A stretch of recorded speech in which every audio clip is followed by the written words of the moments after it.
right. Well, Jay from Florida just showed up in the middle of that 30-second countdown. So good timing, Jay. Yo, what's going on, Jay from Florida? What's going on, Ari from Manhattan? How you doing? what's good, my brothers, man? What's going on? What's going on? Team USA with a big win today, going to the round of 16. Netherlands Saturday, 10 a.m. If anyone's in New York City, meet me at Legends at 9 a.m. It's going down. What time is the game? They beat you. 10 a.m. Saturday. And then the Knicks play. On Saturday? The Knicks play right after that. The Knicks play at 12:30. So you might get the most fucked up version of Ari possible. Oh, God. Yeah. We'll see. Luka comes into town on Saturday. Oh, no way. Nice. So that's a win-win. That's a win-win for us. If the Knicks lose, right, they get a higher draft position. If the Knicks win, then Dallas's draft position goes down. Yeah, but it can't be 10. It can't be 10 and under. Yeah, but they're not gonna end that low. I know. It's like, that'd be a game I'm actually gonna root for the Knicks to win. Yeah. Yo, I've been begging for losses, bro. Yo, I'm with you, bro. I'm with you. Begging for every loss, bro. Call me a bad Knicks fan if you want, bro. I don't care. Who cares, bro? I just want to shout out. I want to shout out the chat. I'm going to the YouTube chat first. In the live chat, we got Gotta Be Legend, man. Gotta Be Legend is an original. He's a mod. We got Pastor Claudio, the Obi Hive. He says salute. We got JJ. Is that the JJ from Brooklyn? It is. It is. JJ from Brooklyn, you're a legend. Yo, shout out to JJ from Brooklyn. Yo, bro, yo, CP, what we doing? No, JJ from Brooklyn be like, now we're in the worst place possible. Yeah, I like the real toxic boy shit. I He's like the first person to throw shade at RJ. We would be 5 games down. But now we're in the worst place possible. Smooth is in here. Shout out to the ladies. There's no ladies yet. But yeah, man. We'll call people up one by one to give their takes. But what I will say is we have some of your toxic takes that we're going to go through. But first, on the line of the episode, I see Jay from Florida is taking notes. But I wanted to address the monkey in the room, which is we're a quarter way through the season. And people do this all the time in professional sports. And Tibbs has actually spoken about it. It's like it's early till it's not. And you would never treat like the next 20 games like it's just 20 games or the third 20 games like it's just 20 games. You definitely wouldn't treat the last 20 games like it's just 20 games. We're a quarter way through the season and the Knicks aren't in the play-in. And they are a half game out of some serious teams. The Heat, the Nets. I would assume they're going to get better based off coaching and talent, respectively. And we're in the 11th seed. So what are your guys' thoughts on just based off where we are in the first 20 games? Like, what do you guys think about this team so far? Oh, perfect. We're in the perfect situation. Perfect situation. Grimes and Cam Reddish look like the only players worth talking about on the team. Exactly what I want. And we are angling towards a better lottery pick. Exactly what we need. So I'm watching a lot of fucking college basketball. I'm getting ready to get into this draft because I don't give a fuck about the playing tournament. It's a waste of damn time. And when you look at the standings, the East is pretty close. A lot of teams got 9 and 10 wins and 10 losses. Like, this shit is all even. But you know a lot of these teams are going to turn it around once they get people back and once the season gets a little bit longer in the tooth. So I feel like we're exactly where we need, man. We're exactly where we need to be. I think we need to be worse. But that's not going to happen with Jalen Brunson. Listen, ideal situation, they shut down Brunson after the All-Star break. Let him make All-Star, whatever, reserve or injury replacement All-Star. Let him get in the game. Right after that, I'm shutting him down, and I'm. Ari, I want you to be the GM of the Knicks, brother. Fuck that. Listen, man, that's the smart thing to do. But the optics, you know the deal. I seen a clip of D Rose talking about Jalen Brunson was thinking too much in that last game and not just playing. I'm like, bro, D Rose, are you delusional, bro? Did you see what he did in the fourth quarter? He ran out of gas because RJ Barrett can't help him close the game because Julius Randle can't help him close the game. The kid was amazing the whole fucking game. I don't know what game he's watching. Maybe I'm not an NBA player. I don't get it. But to say he was overthinking the last fucking 3 minutes of the game, It's crazy shit. Craziness. I don't know. To be honest with you, I was like in and out watching that game, so I didn't really watch much of the last game, to be honest. But yeah, he's the only baller on the team, so I don't know what Derrick Rose is saying. That's the one guy you can't talk to like that. But what about you?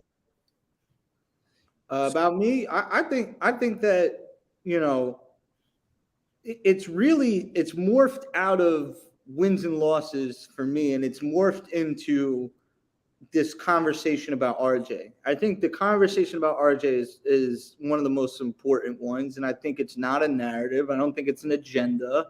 I don't think it's Knicks fans being miserable. I think it's a very important conversation to have. And, you know, I'm the guy that said, you know, Mark Berman, I'll fucking find you at Madison Square Garden and hunt you down for saying RJ is not worth the rookie max when you had guys like Michael Porter Jr. getting a rookie max. So I felt like, you know what, RJ played the right way. He's been in a bad situation. You finally get a point guard, right? You finally put him in a position where he can succeed. I have high expectations for him in year 4. He's working with Drew Hanlon. I didn't expect for him to come out this year and not have anything to show for it. I mean, he really hasn't shown anything that I haven't seen before. So while he was getting paid, you know, on a rookie deal, and, you know, I can enjoy the hopes and dreams of a player blossoming into an all-star, we are now in the first, and it's early in the contract, so he does get some grace, but it's you know, it's a little worrisome. It's actually really worrisome, if you ask me, that this guy has not shown anything in terms of matching the attitude with the intangibles on the basketball court. Like, if we're gonna call RJ Barrett like a Derek Jeter type in terms of, you know, no, hold on one second. If we're gonna call RJ Barrett like a Derek Jeter type, where he's like not the most talented, right? But he's gonna have he's gonna be able to handle New York City, right? He's gonna be able to handle the New York media. You got to match that attitude on the basketball court. You got to make the correct plays. His intangibles have been completely shot this year. Like, I haven't seen one highlight. I've seen a bunch of missed assignments. I've seen a bunch of very soft, timid looks at the rim. Right. And, you know, I see a guy in Jalen Brunson who's not nearly 70, 60, 50% the athlete that RJ is. You know, a lot of people talk about RJ like maybe physique. RJ ain't no athlete. Physique matters, bro. Jalen Brunson's 6 foot tall, and he could finish in the rim at exponentially better than RJ, and that all has to do with work. So for me, it's like, dude, it's more than work, though. It's feel around the rim. You can't. Where's the work at? Yeah, I'm a little concerned there, man. I'm a little concerned because, you know, I'm not one to blame everybody else for your own problems. Like, if you can control what you can control, it's in your control. Like, you have a layup, you need to hit the fucking layup, and he hasn't been. And you know, when we say read the room, like we say a lot of read the room shit.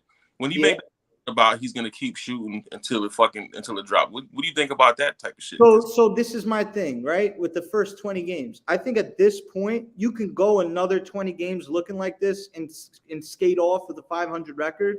But as long as RJ plays the way he's been playing, it's gonna happen. He's not gonna get the green light, bro. He's gonna. Jeff Campbell was speaking about this on Knicks Fan TV, and I was glad that he was speaking because he seems like he knows what he's talking about. He was like, yo, if I see RJ shoot more than 6 threes a game, like 6 is enough. He was like, if they leave you open, fine. But like, really, I want to see you just attack the rim and live with your looks there. Because him shooting in his 3-point shot is just not efficient enough, and it's sapping our offense. Like, I just want to see him adjust. I want to see him bring his shots down.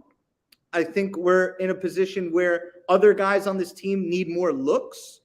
Mainly Cam Reddish needs more looks. Quentin Grimes needs more looks. Obi Toppin needs more looks. But again, we're talking about things that make sense. But I don't think anything makes sense with the way the Knicks want to play basketball. So, Dude, did you see this statistic that Obi Muse put on Twitter today? RJ Barrett is currently 469th in value over replacements, and there's only 472 players in the league. Insane, bro. That's how bad. So when you're saying like this is the problem I have with the RJ Barrett conversation, just is that the goalposts have shifted so much on the discourse on this guy. Coming into the season was like, is he going to take the jump to be an all-star? absolutely. Now it's completely swung to, is this guy a complete and utter bust or not? Right? I don't think our fan base truly understands. He's a fucking bust. He's a bust.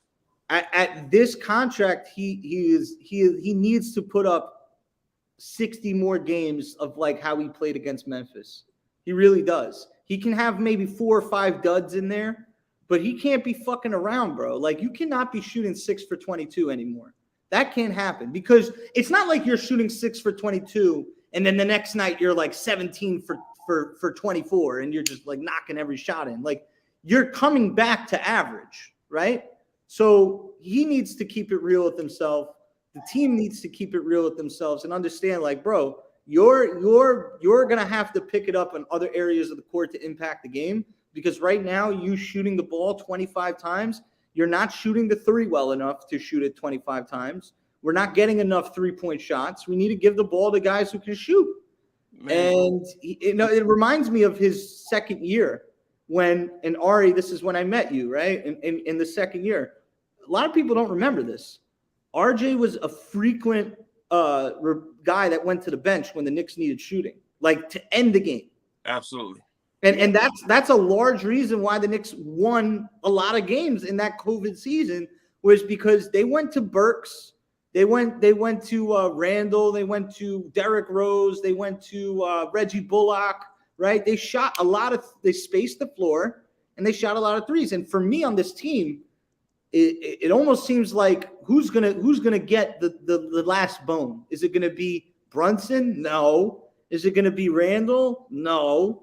It's probably gonna be RJ. If the team continues to lose and they need to adjust and someone needs to take a seat, I think it's gonna be RJ Barrett. Yeah, for anyone in the chat that goes to Knicks Fan TV, JJ from Brooklyn was the first one, I could co-sign it, that was saying RJ Barrett was a bust. He was saying it last year, like during that time he was playing good, he would always say it.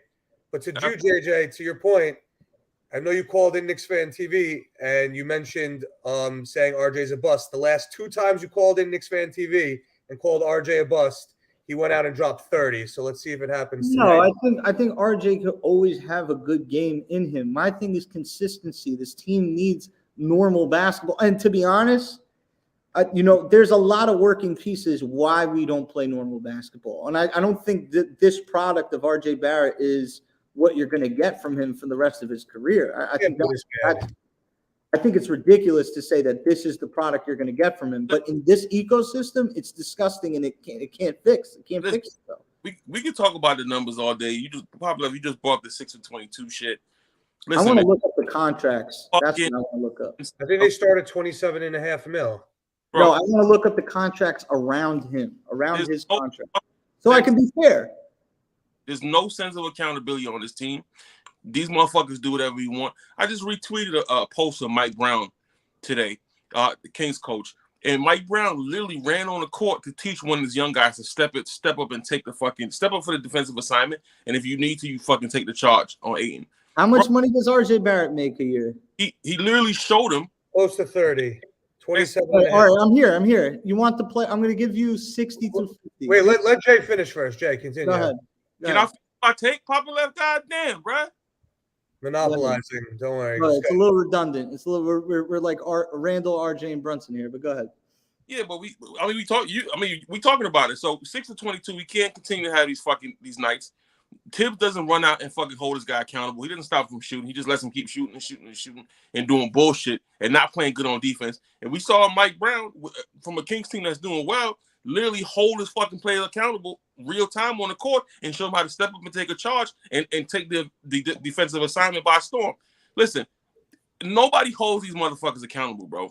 They just running wild and do whatever they got to do. Brunson ball hawks the ball 90% of the time. He's a great player, but he doesn't get anybody involved. He doesn't fucking look to pass shit. RJ keeps chucking away. Randall keeps chucking away. And then the rest of the guys just kind of getting where they fit in, right? Obi shooting shit off the backboard. It's all fucked up. We need a militant coach. They say Tibbs is a militant guy. Bull fucking shit. Give me a real coach that these guys respect and that he can teach. They can teach them real time. All right, let's go. I'm gonna go 5 below RJ and 5 above him. Here's 5 below. Ready? Okay. Jared Allen's getting paid $20 million a year. Is he? Jared Allen is. I'm gonna ask Ari and Jay. Yes or no? Is he performing better than RJ Barrett? He's an all-star last year. Okay. So say yes. Yes. Oh wait. Anthony Simons is getting paid 4 years, $100 million. Next. Okay. Jalen Brunson, 4 years, $104 million. Of course. Much, of course. Jaren Jackson, 4 years, $104 million. Of course. Yeah. All right, Jaylen Brown, 4 years, $106 million. Come on, that's a finals player. Come on. All right, RJ Barrett, 4 years, $107 million. RJ, he's a bust. Keep going. Dude, look at his contract. Look at I'm gonna keep going. I'm gonna keep going. A couple more. Al Horford, 4 years, $109 million. Al Horford, you still getting paid that much? Yeah, but it's ending soon. Shout out to Al Horford, man. He's an asset. His career. It's a free agent at the end of this year. Yeah, he doesn't demand the ball. He doesn't need the ball. He keeps his guys aligned. He's a good leader. He deserves the money. Keep going. Andrew Wiggins, 4 years, $109 million. They don't win that championship without Wiggins last year. Julius Randle, 4 years, $117 million. He's a bum, low IQ bum. And then the last one is D'Angelo Russell, 4 years, $117 million. Russell and RJ, same type of play. I mean, that's what I'm saying. Like, so just to sum this up, and we'll get to the questions that we have prepared, and then we'll open the phones. But if you take Knicks, orange and blue, Madison Square Garden, the fact that he's the third pick, if you take all these things out of it and you just look at production and the pay scale of where he's at, you would never give I could feel Knicks fans saying, "Oh, Al Horford." Like, that's a debatable one, right? You would never give D'Angelo Russell the benefit of the doubt, right? You would never give Gordon Hayward or Julius Randle. You would never give these type of players the benefit of the doubt if they were getting paid that much. So when we talk about a guy that he's not even getting paid to be an all-star, he's going to, hey, thank you. We'll give you $13 million extra if you make the all-star team. Please go ahead, right? We'll please hit the incentives. That's good for us. Become an all-NBA player. But he's not, and he's not approaching it. So I know it's year one. I know he's 22. I know he's playing in not the best situation. But from the eye test, I don't see anything different from what I've seen this year from last year, and that's a problem. All 4 years, bro. Same fucking player, bro. Same. He's no bag. He's nothing. He doesn't do anything. He's no moves. You know, the thing about it was he was highly recruited to college because he was physically so much bigger and stronger than everybody else, right? He just overpowered people because he's very aggressive. He's got that alpha personality to the rim, and he was bigger than everybody, and he had the green light. But once the NBA comes in, it becomes more of a skill game in the NBA, and I don't see this. I don't see the skill. I don't see anything different from him now than before. He hasn't added one move, anything. Bro, look at the variations, Ari, on how SGA can finish a layup and how SGA can penetrate and pull into a 15-foot jump shot. Look at John Moran the other night. Look how many variations on finishing he has. Literally shoot a 15-foot jumper, get all the way to the rim, dunk on somebody, reverse on somebody. Like, these guys got packages to really strive in the NBA. RJ is just straight up and down. I'm going to try to run shit through you. When you tried to dunk on Nurk, bro, that shit was like a sorry excuse for nothing. Like, you can't, in your mind, RJ, in your fucking, I got a question if this dude's delusional or not. In your mind, you know your ability. We all know our ability. In your mind, do you think you could jump over and through a 7-footer with ease? No, you can't. He was trying to Dwight Howard Superman the ball into the hoop. It was crazy. You can't do that shit, bro. Like, fucking yo, Josh. I've said this over and over again. Josh Giddey understands. I'm white. No offense to my white brothers. I can't jump through everybody and over everybody. I have a push shot. I have a floater, and he finishes 80 to 90% of the time in the paint. It's simple fucking math, bro. He's got no touch, RJ. Shout out to B in the chat and the YouTube. We got 35 people in the chat right now. Shout out to y'all. Make sure you hit like and subscribe on the video today, and make sure you share it out. And if you're not subscribed and you're not hitting that notification bell, do that as well. B is there's some smoke going here for Knicks Film School. B says, I see Knicks Film School making hit pieces on cam, and it's sickening. A total hit job. After that stat that Ari just gave, we have Knicks Film School making hit jobs on cam, and it's disgusting. So yeah, man, a lot of Knicks content creators, they surf around, they wait. I know MSG Networks is doing their own watch-alongs now, and it's fun stuff out there. Do you want to get into these questions, guys? Yeah, we got 35 minutes, so yeah, let's do it. All right, Ari, I'll start with you with your best friend. Okay, you ready? This comes from. So I asked on Twitter. I said, "What's your most toxic Knicks take?" Drop them in the comments, and Jay from Florida, Ari Manhattan, and myself will address them on the next show, which is right now. So I asked the question in Knicks Twitter. Here were some of the replies. I'll start with CP, the artist, and Ari, I'll give you the ability to answer this terrible question or take. He said, it won't be a bad season if the Knicks are in the lottery and they trade Obi, Quick, RJ, or all three. That's a two-part question. So it won't be it's a not bad. Really fun. It's more so like, what is your most toxic Knicks take? Like, basically, what is a take that actually can make some sense that people would hear and be like, oh, these Knicks fans are they're terrible. Well, I agree that the best situation is to hit the lottery, but what are the three places? RJ, Obi, and trade Obi, Quick, RJ, or all in capitals 3. Yeah, Randall's got to be the priority. Even with how bad RJ is playing, Randall still has to be the priority because, like, if they just trade Randall and they don't do anything, let's say they make the playoffs and get swept in the first round, if they get rid of Julius Randall, I'm the happiest man in the world because at least half of your job is done then. Then all you got to do is worry about RJ at that point. But I don't think it's a terrible take, but if he's trying to trade Obi, then he's trying to keep Randall. So of course that's a shitty take. So, but I think the lottery is what you have to play for. So I give it a 5, I guess, because I think the lottery idea is the right idea, but the people he's trying to trade are the wrong people. So I'll give it a 5. But he's CP the artist, so we'll give him a 3. All right, Jay from Florida. This goes to you. This is from Alex Matlock, who is a doctor.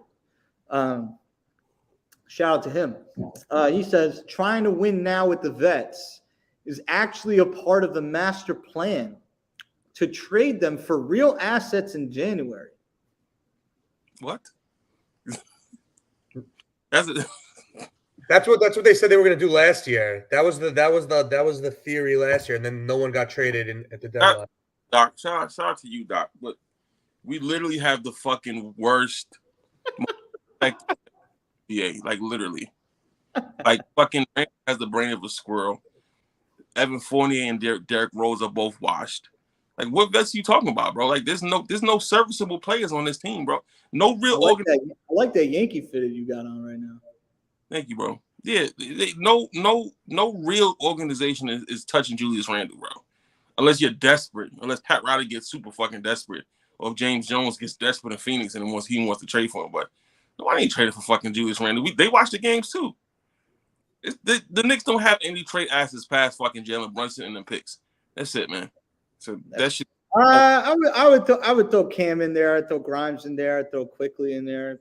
Obi to an extent. Grimes definitely is in there because he's got an extra year before they have to make that decision. Grimes an asset. You don't gotta pay him. Yeah, Grimes. I agree. Grimes an asset. Yeah, Grimes is an asset. But you know what we're talking about here? We're talking about like. His point was trash. That's how like little we have to talk about right now. It's like, are we? All right, I got Grimes an asset. This fucking team sucks. All right, fuck Rose, man. Fuck you, Leon Rose. Fuck the algorithm. Fuck him.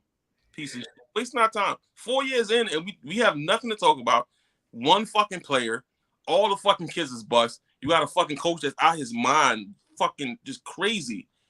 Doesn't teach shit. We haven't seen him have a teacher moment on the court the whole 4 years. Mike Brown been teaching the Sacramento Kings. I watched him last night. The whole time he's fucking teaching his kids. Like, get the fuck out of here, bro. They think we fucking stupid. But then you do have fucking stupid Knicks fans that put up with this bullshit and accept it. So I guess we deserve it. Poppa, before you move on, how many F-bombs do you think Jay just dropped in that 1 minute segment. I would go over under probably at least 9.5. It's more like it's like the Bills versus Lions. Like opening line, definitely going to be a 2-score game. Yeah, I think 9.5. I'm going to go back and I'm going to see how many that was. 9.5 is a heavy number. I think it might have been over though. I'm mad today. I'm fucking mad today. Watching this product, bro, for the last couple weeks, I'm fucking mad today, bro. And you got the nerve. I don't think I've ever been least excited to watch the Knicks in my life. I'll be very honest. And Ari, you had a take that kind of went a little Knicks viral about, it did. About enthusiasm. I mean, listen, all we could do is entertain ourselves, I guess. But, I mean, we're going to beat the Pistons today, and then you're going to have some fans being like, we're one game back under 500, 2 games out of the play-in, blah, blah, blah, blah. It's the same nonsense, dude.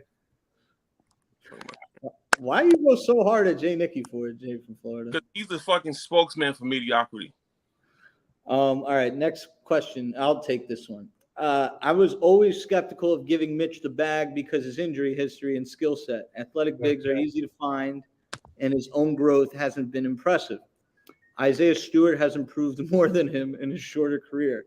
I've been Team Walls of Jericho. Now, I don't know much about Isaiah Stewart, but I do know that Isaiah Stewart can pop out. I don't care if he shoots the three, but he can. He definitely won't get baited by Detroit Pistons Twitter into saying, I bet you $100 you don't even attempt one. So at least he's able to attempt. Now, whether that's Tibbs or whatever, I don't know. But looking at Mitchell Robinson shooting a free throw, the last thing I want to see him is shoot a three. So I'll say this about Mitch. It's not that I don't like Mitch. It's I don't like Mitch for 4 years, $60 million. And take the injury thing away, right? Take the injury thing away. This NBA at the top of the top, very few teams employ a center that you need to contend with like big time. Like a lot of these teams are going small. I know like the Nets, right? The Nets have Nick Claxton for show, and then they go small. I know that the Mavericks go small. You know, the Bucks have Giannis and Robin Lopez. That's a big difference. You know, that's the type of matchup. But even in these matchups where, like you've seen it with Steven Adams, even in these matchups where you need a big time center, if I'm going to pay a guy $15 million a year, he should be better. Like he should be a piece that I'm moving with. Can I ask you a question? Yeah. What do you think? What do you think the thinking is of the Knicks?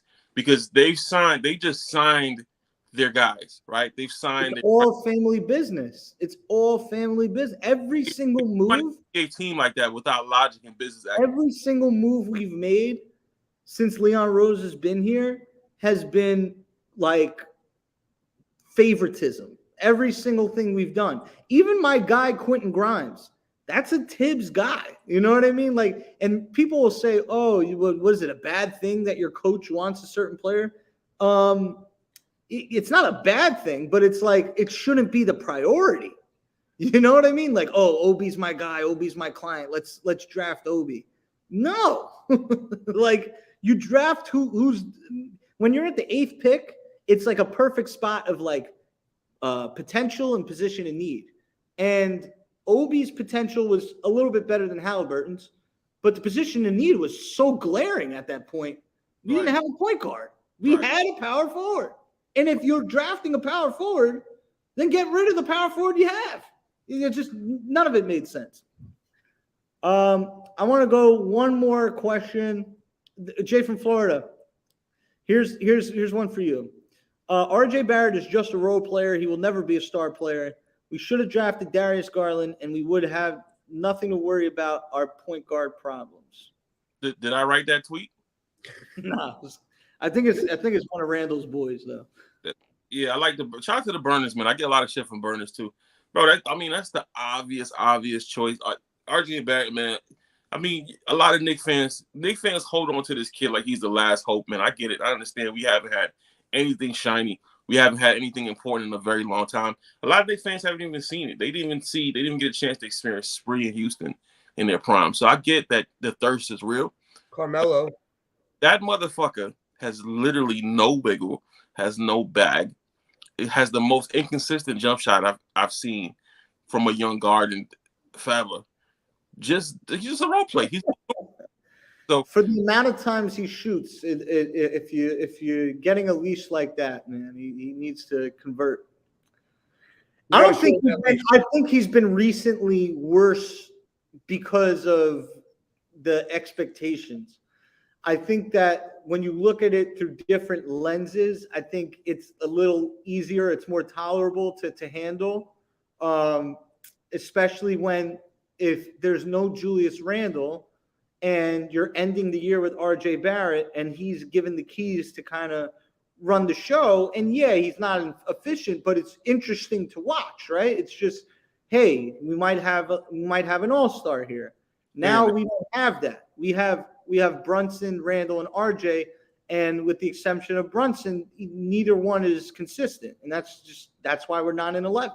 If you can't play when the games matter and when the bright lights is on, you're not winning them guys. Like we've seen, they've come into the Garden for the last couple weeks and showed us why guys are in a certain category. I don't even think I like Ja. I think Ja is able to get to his spot, and I think the Knicks did a great job of guarding him. Even though he put up all those stats, I thought we simplified the game. He closed us out the other night. Closed us out, but I more think about the closers, like when we were trying to play Boston at the Garden on Saturday night, and right. Tatum and Brown were like, nah, y'all ain't fucking sniffing us in this game. Right. We fucked around with you a little bit, but we're closing this shit out. Yeah. I think we had Memphis on the ropes for real. I think we had Memphis on the ropes. Absolutely. Yeah, it's not these guys, these upper echelon guys. It's not even a question whether or not they're going to control the game. They just do that shit. Like RJ, we're literally going into every game wondering which RJ we're going to get night to night. That's not a superstar guy, bro. That's a role player. Like from 8 out of 10 nights, you're going to get a good game from Tatum. You know what Durant's going to do night to night. Like we know this shit. Like you have no idea what RJ's going to do in this game tonight. And that's a problem. That's not a star player. And it's funny. Somebody, I think it was Nick and Nader said this during one of the preseason games. And Ari, I'm sorry you're bored as hell by this Knicks product. No, it's all good. It's all good. But Nick and Nader said he was there at the Knicks preseason game, and Dwayne Casey was saying, like, lay off RJ the whole night. He was just like, lay off him, let him shoot. You know what I mean? So it's like Anthony Edwards said that also. We wanted him taking the shot. I mean, dude, the guy has no skill. Left hand. He said left hand and lay off him. Like and also throwing doubles at Julius for the same reason. It's like their offense could be our ability to break out in transition. So like let's let them do it. You know, let's if Julius makes the right pass, all right, fine. They scored. It's not like they're getting a high percentage shot anyways, because they can't really shoot from the three. That's why NBA teams in 2022 going on 2023 are running a 2-3 against the New York Knicks in what should be an evolved three-point shooting game. There are coaches that are sitting in film room and saying, hey, guys, I know we haven't gone over this since August. We haven't gone over this since September. But we're going to run the 2-3 tonight. What? Yeah, the Knicks suck. They can't shoot. All right. Like, they're not going to run the 2-3 against the Bucks. They're not going to run the 2-3 against the Warriors. They're not going to run the 2-3 against. It's crazy. They running high school defenses at us because they know that we have fucking players with screw brains that can't fucking think their way out of paper bag. That really bothered me that we had 3 days to prepare for Portland, and Chauncey says it. We had it on film. They ran extreme deny against us in summer league. They ran 2-3 against us. Are we 3-point shooting 31.6%? Very last number 30. I think so. If anybody's listening in the space, please get onto YouTube. It's in the Jumbotron. If you would like to request the mic, I see my guy JPEG. I know South had requested it, and Deej is in here. We'd love to hear from you three. Got my guy Cassius tape. Got a couple big time, Knicks take givers on this Thanksgiving holiday season. So we want to thank you for your Knicks takes. And if you want to hop on and give your take about the team, you can definitely request the mic on the spaces. And and we'd love to talk to you guys. We got about 22 minutes left of the show. I got my guy South calling in from Atlanta, representing Queens. South, what's going on, my brother? Big toxic boy. What up, South? What's good? Shout out to the toxic boys. Y'all know how I give it up for y'all, man. And shit. Fuck this game tonight, man. I'll probably be tweeting y'all and asking you what the fuck happened. I don't think I'm gonna waste my time with this shit. So let me get that out the way. Yeah, a lot of interesting points, man. I ain't gonna go too hard or too long, but RJ Barrett, why he's a disappointment? I mean, I know how I feel about him, you know, but the expectations that Knicks fans have placed on the kid, I know he has a mentality, right, where he wants to will himself to be the best version of him, but he's missed that his direction is off. The best version of RJ, and this will probably take a real coach to sit him down and be like, bro, you're not a 20-point per game scorer in this league. You Right. need to reduce your shots to about 12 a game, 12 to 14 at the most. You know, some nights if you have it going, cool, I'll let you ride. Hold on, Sal. Jay wants to say something to you. All right. Yeah, that's what you said in preseason. You said 12 to 14 shots, and he was playing well. Can you hear me? Yeah. Yeah, I hear you. Yeah. So, I mean, You know what I said, Jay? keep going. Keep cooking, my brother. Yeah, so you have that, concentrate on rebounding, you know, get back to being a better defender. I never thought he was great, but I thought he was solid. I thought he was solid, you know, until, you know, he started hunting all them points January. You know, get back to the defense, get to the rebound, and get to the playmaking. At Duke and early in your career as a Knick, you were much better at, you know, finding, you know, your teammates. Now, I will be fair. Tibbs doesn't put him in a great position to do that. I'll be completely honest about that. But if a coach that has a fucking brain cell and is not a fucking maniac like Tibbs comes to the Knicks and RJ's still here, you got to sit him down and be like, look, kid, we're not asking you to be the top scorer on the team or to carry the team night in and night out. We need you to contribute to the overall play and overall winning plays. I think aspect of the team. Ari, what do you think about that? Because I saw you nodding your head. Yeah, I think it's exactly right. To his point, what he's trying to say is basically saying that, like, because of the expectations, third pick, because he got that big money, he feels he needs to play up to a standard, which we don't.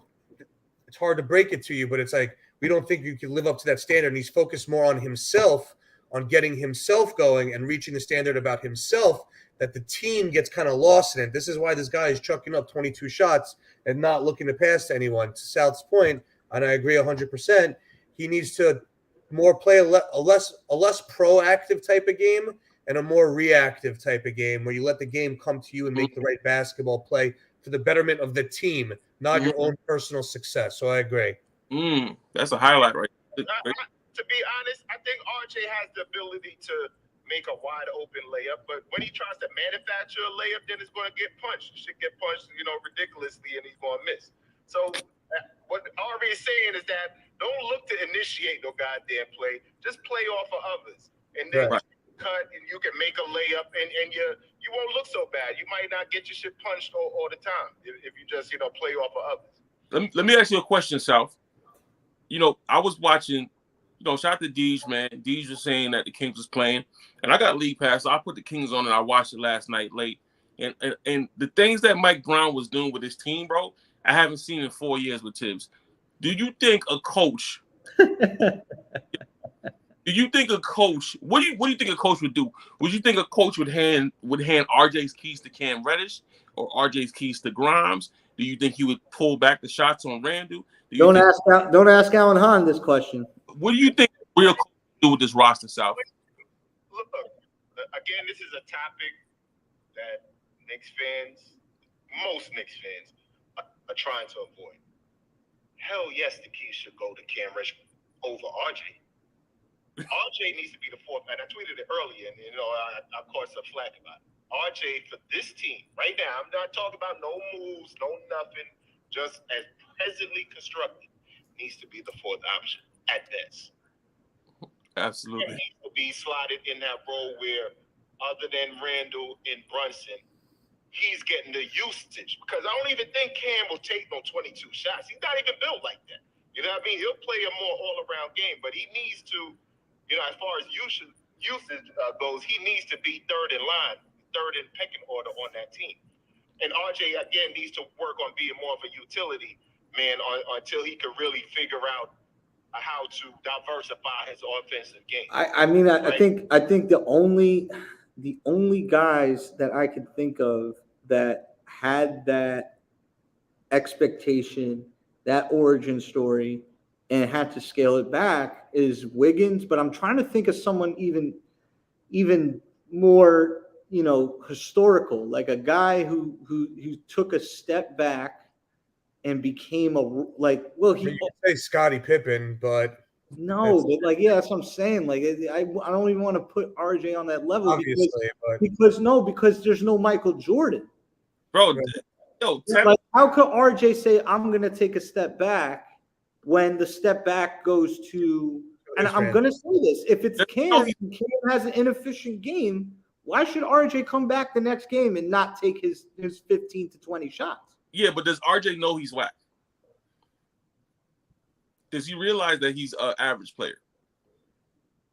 Like past the confidence shit, past like delusional confidence. Do you realize, like Scottie Pippen took his team to the Eastern Conference? I think the answer is I think it's gonna take more than 20 games for him to come to that realization. I think there's things, and I think there's things, and I'm gonna bring in Young in a second. South, any last takes? Where's the leadership, my guy? Where's the leadership? I already said that. I said that, and people made fun of me like you can't quantify leaderships in the last bench spot. But whatever. I'm involved in organized basketball. A lot of people are involved in organized like circle jerking. So I don't know what to tell you about it. But there is a lack of leadership. I brought this up for the last 6 months or so, that the loudest voice in this organization is Tom Thibodeau, from the coach to the players and also from the coach to the front office. He is the expert in the room. He's the smartest basketball mind in the room, and that's a problem. And I don't think like you're going to get RJ reevaluating who he is as an NBA player under Tibbs. I don't think that's going to happen. I think Tibbs will challenge him to do better at his role, but I don't think he's going to change it up in the middle of the year. I want to cool off. South, thank you for calling in. We got 14 minutes left. I want to try to fit some other callers in here, and I want my co-host to speak a little bit more. If you're not subscribed, subscribe as well. But hit the like button, man. Run it up. Get the algorithm popping. Get us popping, man, because somebody got to hold the Knicks accountable, man. I already put out a tweet, I think today, about this product, man. And I'm begging people to make it viral. So go on Ari's Twitter and retweet that shit. Let them see it. Like, they need to know that we don't give a fuck about this team. We don't care about RJ Barrett. We don't care about Julius Randle. It's a shit product. Go ahead, Poppa Left. I want to find Ari's tweet because it's a really good one. I'm going through like all these soccer tweets, but he said, I have it. I must admit, my enthusiasm for the Knicks is at an all-time low. So disinteresting. When we were trash, we were at least playing for the lottery or the draft, and we had cap space in free agency. Now, no cap space, no top lottery pick, just predictable, mediocre ball, boring as fuck. And it went wow, that was 218 likes, 24 tweets. Ari, you make the timeline move like very few people in Knicks Twitter. Yeah, well, I don't know, but I've really felt that tweet, man, and it's just like, I lost enthusiasm, especially with the World Cup going on right now. It's like I lost enthusiasm because I know that next week we're gonna be within 3 games of 500. The week after that, like, catch me in fucking February 1st, 2 weeks before the trade deadline. Then I'll get excited. That's the fucking Super Bowl for the Knicks right now. That's all that matters. That like literally it doesn't even matter if they win tonight, lose tonight. Doesn't matter. All that matters is what they do at the deadline. Do they consolidate and bring in a star and then mortgage the future? In which case, we're screwed, because if you're building around Randall, Brunson, and this superstar, you're just going to be a first or second round exit every single year, and you're going to have nothing to show for it. Or are you going to stay put, which is going to be probably just as bad, except you have your draft picks, but it's another wasted season. 12th, 13th, 10th, 11th pick, another wasted season. Or do you make the right decision and you try to get rid of Julius Randle by any means necessary? Attach one of those fake first rounders that are protected. Attach that, whatever. Get off Randle. Get off Mitch. Get off Rose. Get off Fournier. Try to get off these bad contracts and acquire assets. Then I'll be happy. I think that would be a suicide mission for Leon Rose. Well, then you know what? Go kill yourself. I mean, I don't know what to say. Like, that's it. Like, I've known Ari for like 3 years now. Ari is so sad, bro. I've never seen him this interested in a Knicks team, bro. Like, this shit is bad, bro. Bro, because you know what's funny, Ari, you know what's funny?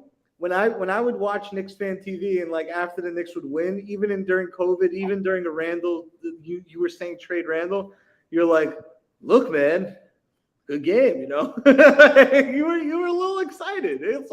Because there was some, like, you know, there was either we're either playing for the lottery or we're playing the young guys to see what they have, and this is before we knew them as well as we do now. So I think even that COVID season. Oh, before we figured out Emmanuel quickly shoots fucking 33%. Yeah, but I think even that COVID season, I think the team played together and they played with a certain spirit that was admirable, I think.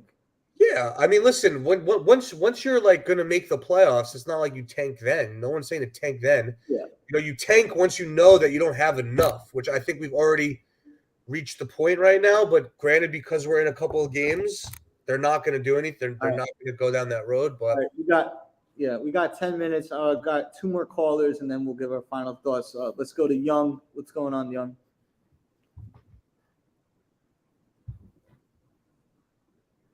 Young going once. You're Young, you there? Oh yeah, he's here. Here we go. I'm here. Yeah, you cut out for a second. I'm thinking the two guys that RJ Barrett reminds me of more than how he's used, because I think whenever people want to be a playmaker, people aren't creative, generally speaking, Tibbs included, and they think like LeBron. When he's Luol Deng, he's Otto Porter. He's one of those guys where it's like, I mean, it's not yikes if your team is good, but it's yikes if you think he's a savior. But I think there's just a lack of like actual creativity. So you can't have synergy if you don't have creativity. There's a lot of movement on other teams that the Knicks don't have. There's a lot of reading and reacting that a lot of teams the Knicks don't do, and that's why all the complaints about this guy's in the way or that. No, they're not in the way. Basketball is a dynamic sport. No one's supposed to be standing still. But like, as long as we stand still, unless you get literally the best 3 players in the league, you're going to run into these problems over and over and over again, because you're running a system that makes you very easy to guard. You're asking someone to be Superman every time. Like that, the 4th seed season, Julius Randle was literally Superman, and we got beaten 5. It's Brunson this year, brother. It's Brunson this year. He's right. He's 100% right. That offense, yeah. Great. So as long as we're running this thing where like somebody has to be Superman for us to be productive, I don't care who you send out. I don't care who you bring in. We're still going to be mid at best. And again, there are a lot of mid teams in the NBA, like with better players than us. Like the Wizards have 2 players who would arguably be the best player on our team, and they're mid. The team. Same. Yeah, the team. That's what I'm saying, though, right? Like, there's a really. Nobody looks at the Wizards as an L on their schedule. They think they're going to beat. Exactly. But they have 2 players that would. They could beat you. They could beat you.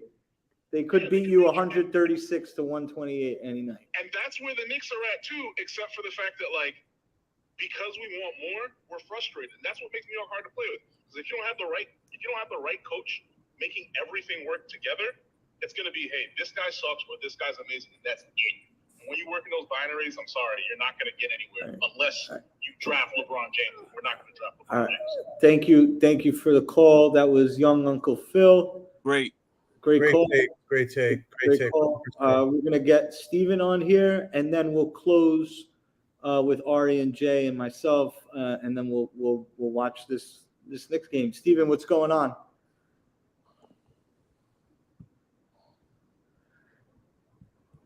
Steven, unmute your mic. I mean, Steven had a podcast with me last night. He interviewed me. Yeah. Thank you for coming on, Papa. Ari, Jay, what's going on, bro? What's going on? And peace. Real quick, I just want to make one point. It's all going to come down to what James Dolan allows Leon Rose to do. If James Dolan says, you know what, I'm fine with the mediocrity because there's 19,763 in the building, we're going to keep going through this, fellas. At the end of the day, you have to be willing to make the hard choices. And the hard choice right now is moving on from Leon Rose and getting some real basketball people in here. So you do that, we're going to be doing the same thing over and over and over again. Period. Absolutely. Great call. What do you think what do you think Leon Rose's hard move is that he doesn't want to do? I mean, he doesn't want to admit that, one, he messed up drafting Obi Toppin when we should have drafted Halliburton. I think that's one of his biggest flaws. And I think this inclination that he was going to get a star in his time here, and he realizes it's not that easy. And just because I got connections, nobody wants to come here. You know why? Because nobody wants to do it by themselves. And until they realize it's a team game and one star ain't going to fix your problem, we're going to keep going around the same mountain over and over and over again. That's some you came from the dust, you'll return to it truth. 3 for 3. Great calls, bro. Great calls. Thank you, Steven. Great calls. No problem. Steven, anything you want to say? I know you said some nice things about Jay and Ari, and they don't really get to hear nice things about themselves. Listen, man, you guys are truth tellers, and that's why I rock with y'all. Y'all not sugarcoating shit like 95% of the fan base. So y'all good with me, man. Y'all good anytime. Thank you, bro. Thank you, man. Salute to you, bro. Salute to you. Always. All right, we're at the end of the show here. Ari, where are you going to be on Saturday? Where can people meet you at on Saturday? All right, first, before we do that, like, subscribe, and share. Hit that notification bell. For sure. If you're on Twitter, you should go on YouTube and sign up and subscribe. On Saturday, it's up in the air right now, but there's a good chance that I'll be there at 8 a.m. probably at Legends Football Factory on 33rd and 5th. It gets wild in that place. The game starts at 10. I'll be there at 8. I think that's when the doors open. I want to get like a good seat. Definitely try to get there early because you get there at 10, it's too late. And if it's too early for you, I'll be around at like right after the game. So I guess like noon or 1 o'clock in the area. So find me on Twitter. There's a Knicks home game. Yeah, that's crazy. Yeah, we'll meet up for a Knicks home game. Yeah. Talk about the Knicks right now, Poppa Left. What do you say? Ari don't give a shit about the Knicks. I know Ari doesn't give a shit about the Knicks, but Ari is always down for a little lituation. So yeah. I'll meet up with you right after that game. I'll already be feeling good, and we'll watch the Knicks. But yeah, listen, man. My final thoughts are pretty simple. I think the biggest problem here is that James Dolan's never hired a basketball mind to run the Knicks. And the last time he did, I think, was Donnie Walsh when we actually did do pretty well. It's always a connection to this guy, agent, has good relationships. It's always something that has nothing to do with actual putting a team together. It's not that James Dolan's the problem for the Knicks. It's that he always manages to find a way to delegate that job to the wrong person. He doesn't know how to recruit. He doesn't know how to delegate. He doesn't know how to assess to hire somebody, right? And to that caller's point, as long as mediocrity is accepted by the ownership, and as long as Knicks fans, I know they're not in this chat, but as long as Knicks fans in general are okay being treated like, a dirty hooker by their pimp, and as long as you're okay with that and getting disrespected and used and all that stuff, then they have no reason to change course, and it's just a shame. I wonder what does it look like when the dirty hooker says no to the pimp? What would that look like? That would basically be Fire Tibbs? Is that what that is? That what would does be look like? Fire Leon? What does that look like? It's basically yeah. It's like you would say like I'm not going to this game. I'm not spending money or something. Personally, though, I will not go to a Knicks game in the regular season anymore. I will not. Yeah, I mean, personally won't. It's just wait, listen. It's expensive tickets. It's the most expensive ticket in town, dude. If you want to go and you want to go on a date or something with a girl, it's going to be $250 a ticket. It's $500 plus $200 in alcohol and food. You're looking at $700 a night just to go out with your girl over there to watch Jalen Brunson dribble the ball. I gotta go to my guy Jay from Florida, and then I'll wrap it up. Jay from Florida. First of all, I want to say that you're the biggest in the game. Thank you, man. Thank you. And you are the offensive tackle of Knicks Twitter. Nobody can hit the blind side without going to Jay from Florida. Thank you. Yeah, but biggest in the game, set all the trends, got all it takes. I want to give Knicks Twitter fandom a PSA. Listen, man, it's okay. It's okay to admit that players aren't the guys. It's okay to admit RJ Barrett is a role player. It's okay. The other night when we were watching Jalen Brunson bust his ass to close the game, RJ Barrett was nowhere to be found.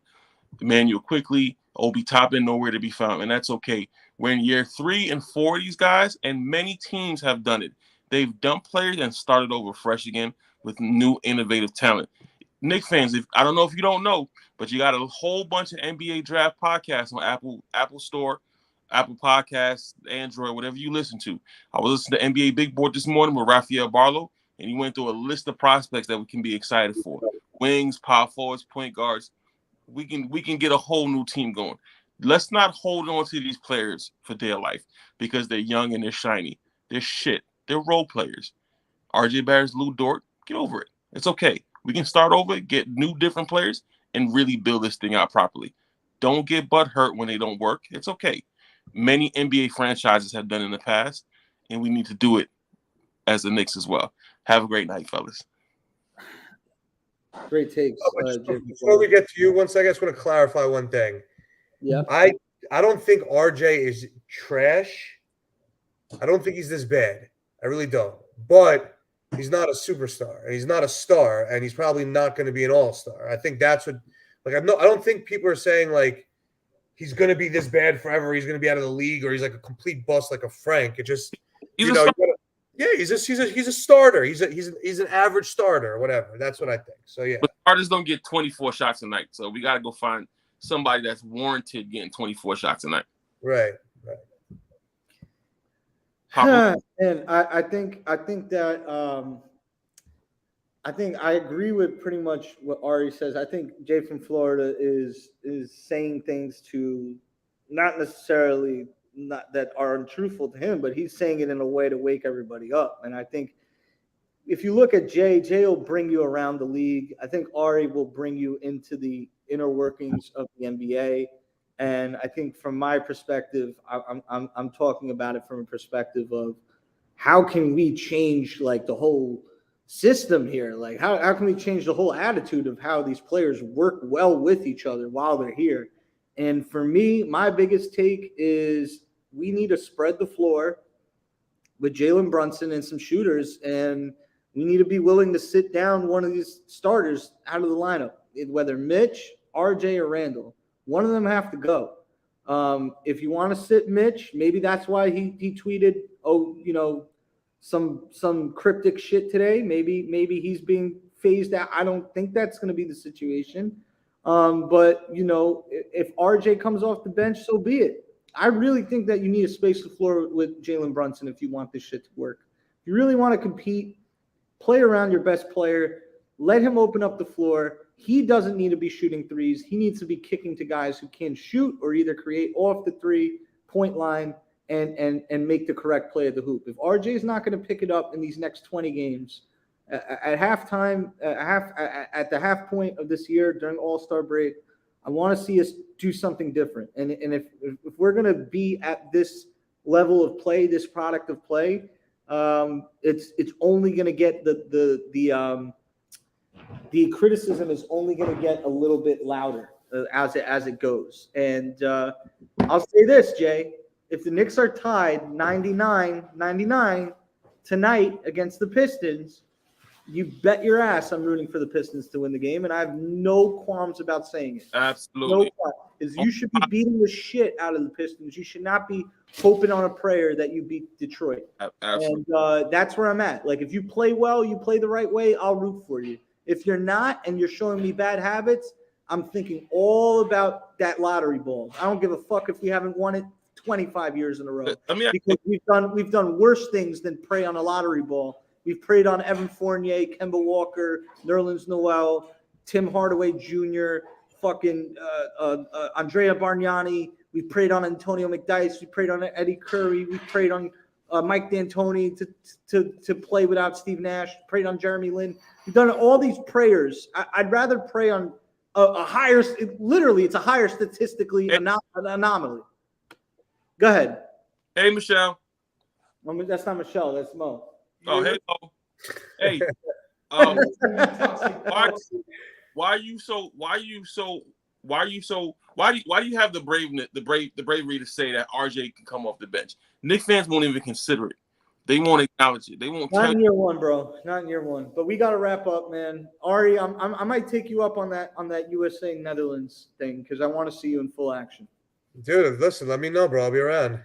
All right, my dude. All right, everybody that's rocking with the Toxic Boys. All right, throw up a T, man. You rocking with the Toxic Boys. Throw up a T, man. So Throw up good, a T for the Toxic Boys, man. Versus